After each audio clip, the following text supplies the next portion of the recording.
react to this.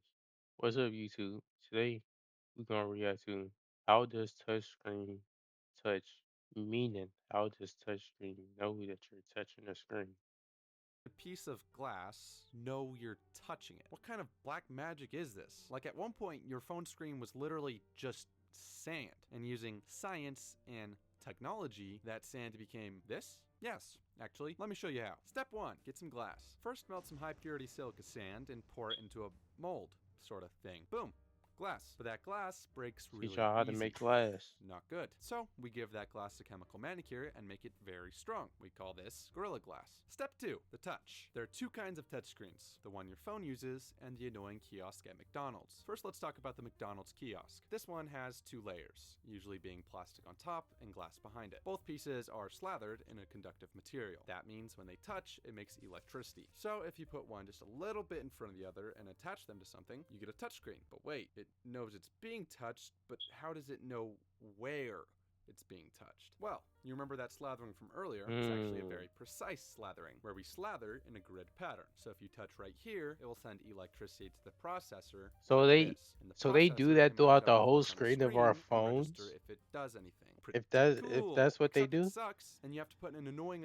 and you have to put an annoying amount of pressure for it to work, and it's not reliable, but it's more durable and lasts longer, which is why big companies like McDonald's use it so they don't have to maintain it as much. The other kind is what your phone, laptop, and pretty much any personal device almost always uses. This one has 4 layers. The top layer is the tough glass we talked about in step 1, which besides being kind of strong, there's really I can nothing go special live about now this on glass. TikTok. It's just glass. But below that glass, we have two clear diamond shaped grids with a clear insulator in between them. But I'm gonna make them colored because it's easier to explain. The grids are made with a material called ITO, which holds electricity really well and is actually the same stuff we slathered on the McDonald's kiosk. But this time it's just on its own under some glass. If we zoom in on the bottom grid, we'll see a ton of little electrons just chilling. They do this because there's an insulator in between the two grids, so the electrons are kind of stuck. They really have no choice but to chill. And because these electrons aren't moving, they generate a negative electric field, which causes the top layer to store a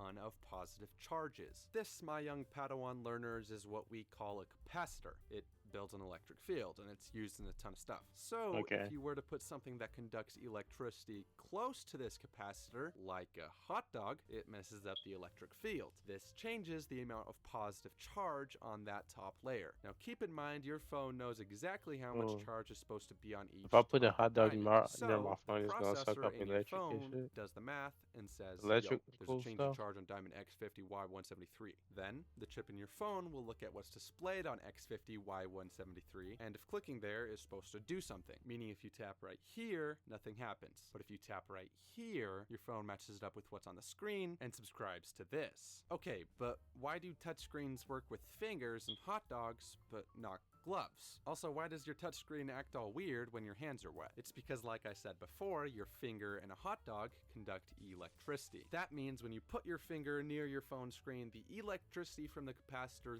literally runs through your finger, and that's what makes the change in charge. A glove, So however, that's is an someone. insulator, meaning electricity ignores it, so there's no change in charge. Then you might say, but what about water? Water conducts electricity, and that's true. The problem is when your hands are wet, the water activates at multiple points at the same time, and your phone just kind of gets If I confused. touch my Alright, phone, so I we can have feel the some glass, electricity. the clear Nah, I magic just tested it. electricity stuff, but what about the screen itself? The colors? How does that work? Step 3. Display. Everyone thinks they know how pixels work, and they probably do. Basically, if you zoom in on your screen really close, you'll see something called a pixel. Each pixel is made up of 3 baby pixels that are either red, green, or blue. On top of each baby pixel is a dimmer. So if you want this pixel to be the color red, you'd completely dim green and blue. If you want the color purple, you'd dim green completely and do 50% red, 50% blue. If you want white, you do them all at 100%. Basically, these 3 colors can make any color, and because you have millions of pixels, you can make any image. So That crazy color. after all, So eh? that's what that is.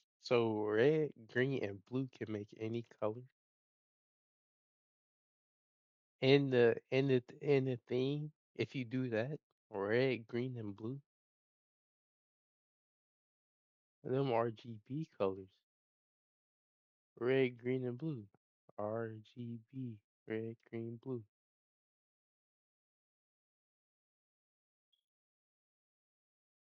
Hmm.